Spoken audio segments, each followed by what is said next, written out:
Hi friends, in continuation to colorimetry and turbidometry, now we'll just walk through immunoassay. So what is immunoassay and why it is important?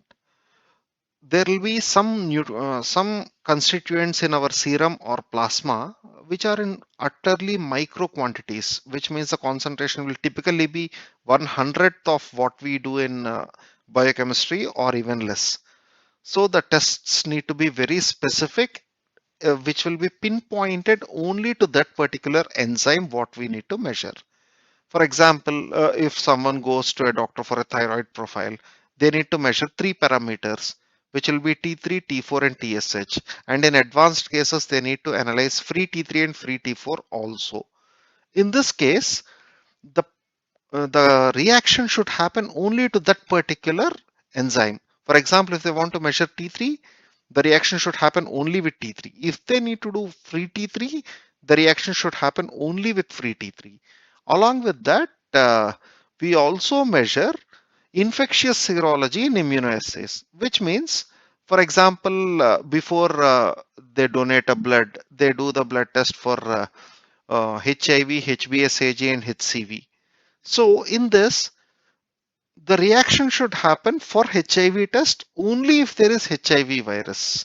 On it should happen with HBsAg only if HBsAg is present. Similarly for HCV.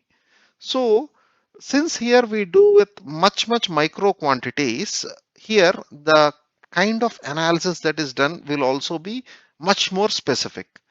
So here two basic principles we need to understand.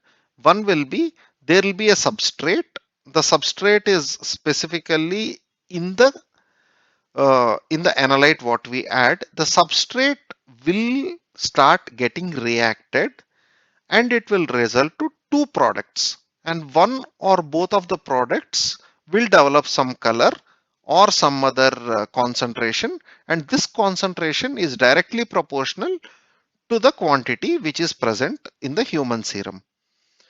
And the other thing we need to understand here is antigen antibody reaction. If we need to find antigen, we need to add antibody which is specific to this antigen to get antigen antibody complex. And if you need to analyze antibody, you will be needed to add specific antigen so that antigen antibody complex is formed. So here we'll be analyzing the antigen antibody complex, the quantity or the quality, sorry. Quantitative analysis generally happens for hormones, and qualitative analysis, which means whether it is present or not, happens principally for infectious serology.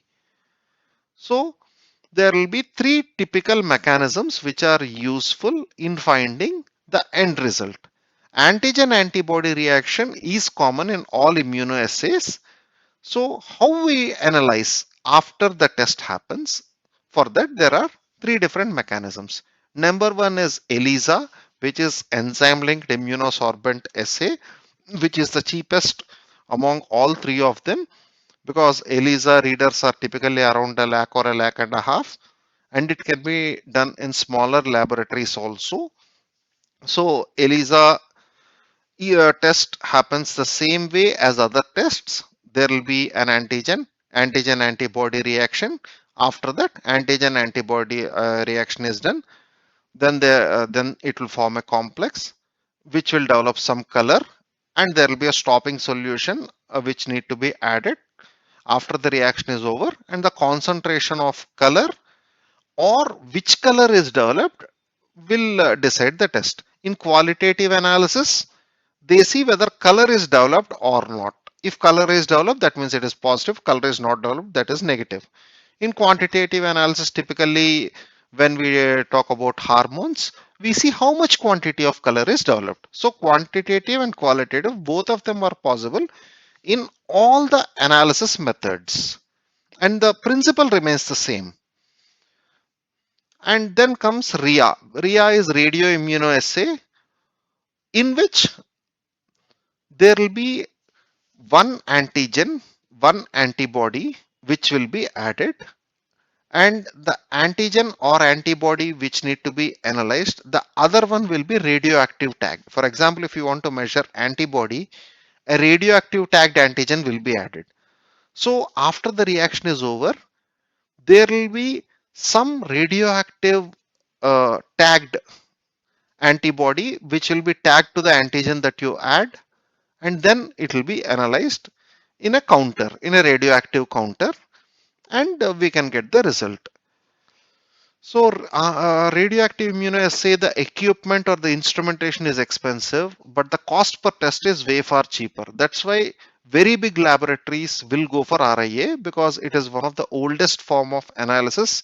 It started in 1960s, and even now many big labs are continuing to do RIA, because the cost per test will come down if the volume increases. ELISA is typically for those very small laboratories which don't have much of uh, turnout. And then comes the latest technique, which is CLIA, which is chemiluminescence immunoassay. Here, the same antigen antibody reaction happens, and the tagging will also happen. In ELISA, the tagging happens, which will develop some color. Here tagging will happen to a radioactive element, and the quantity of radioactive element is measured, which will be directly proportional to the quantity of the analyte which we need to analyze. Here the antigen antibody reaction will happen, and here the tagging element will be something which will emit light. So once after the tagging is done, the remaining stuff is washed out, and how much quantity of light it emits is measured. How they will trigger the quantity of light once after the reaction is over is they will add some other chemical which will trigger this green part to emit light. So based on the quantity of light that is emitted from this green part, the quantity of light is measured, and that will be directly proportional to the quantity of the analyte.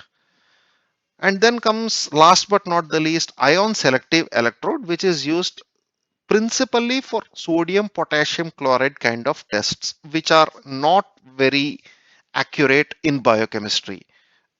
I mean to say, in a clinical chemistry analyzer where they use photometry or colorimetry, they use ion selective electrode. Here the measuring principle is there will be a membrane in the ISC chamber.